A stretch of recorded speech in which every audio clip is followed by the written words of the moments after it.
நண்பர்களே, டே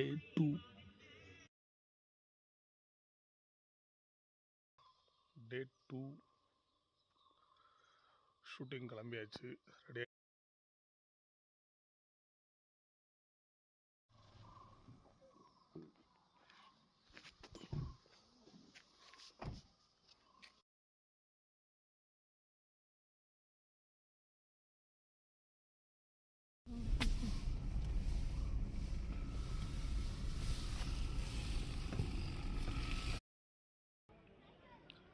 நண்பர்களே, இன்னைக்கு டே 2 ஷூட்டிங் ஸ்பாட்டில் தான் இருக்கோம்.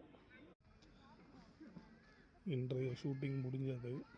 டே 2 ஷூட்டிங் முடிஞ்சது.